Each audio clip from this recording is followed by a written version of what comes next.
Morning student.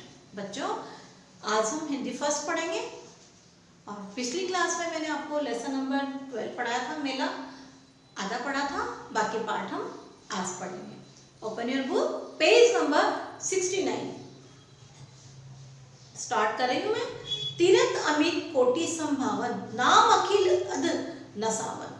चारों सोचने लगी, 10 वर्ष से तो मैं इन्हें जानती हूँ, जगत मासी है। ये हर एक के दुख में कातर, सुख में शामिल होती है, न किसी से बैर न द्वेष।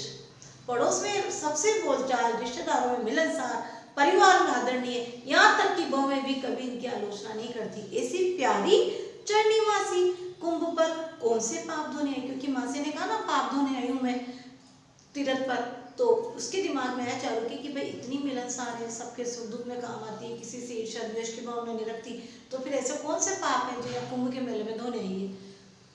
कि घर की सुविधा छोड़ वहाँ खुले में रहेगी, घर की सारी सुविधाएं छोड़कर खुले में टेंट में रहेगी। पर मासी नहीं मानी, सूरज डूबने से पहले चली गई। ठीक 11, इसको अंडरलाइन करना बच्चों, ठीक 11 साल 86 दिन बाद पड़ा है ये कुंभ। यह महाकुंभ शहर कौन सा? इलाहाबाद। मुनि अमावस्या से 2 रोज बाद थी, पर यात्रियों के रेले अभी से आने शुरू हो गए। ज्यादा स्त्रियां, बूढ़ी, अधेड़ और जवान, अनुपात में पुरुष कुछ कम, मतलब अधिकतर स्त्रियां थी। बच्चों टर्नर पे वे सारे के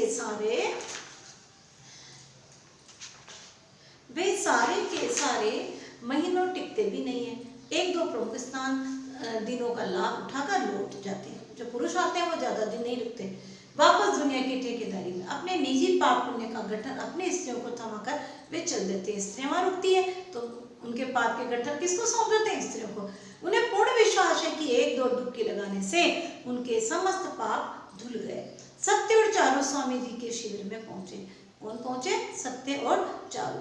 मासी तंबू में नहीं थी, उन जैसी कुछ और महिलाएं थी। एक महिला अपने मोटी सी रजाई में मुंह छुपाए लेटी थी। एक मोटी सी महिला जो है रजाई में मुंह छुपाए लेटी थी। बनक पाकर उसने सिर्फ अपनी आंखें खोली। चरणी मासी थी नहीं। स्वामी जी एक शिष्य पांडाल में उन्हें ढूंढ कर लाया। चरणी मासी वहां नहीं थी तो एक पांडाल में जो स्वामी जी का शिष्य गया ढूंढ कर लाया। वो अपनी सत्संगनी के साथ पास ही कहीं गई है, आप लोग बैठो, आती होंगी। इतने में मासी वापस आ गई। ले तू इत्थे बैठा है, मैंने तेनू फोन करन पीसीओ गई थी। क्या करने गई थी मौसी? पीसीओ से फोन करने सत्य को। मुझे खबर मिल गई थी। कैसे टूटी है नक? क्योंकि मासी की नक टूट गई थी। अब तक मासी प्रसन्न के कंधे का सहारा लेकर मजे से काम चला लेती थी।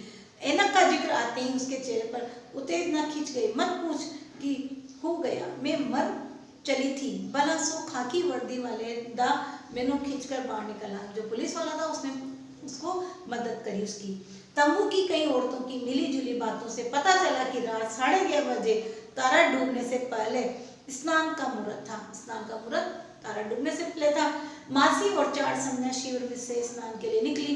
उन जैसी उत्साही श्रद्धालुओं की खासी भीड़ थी।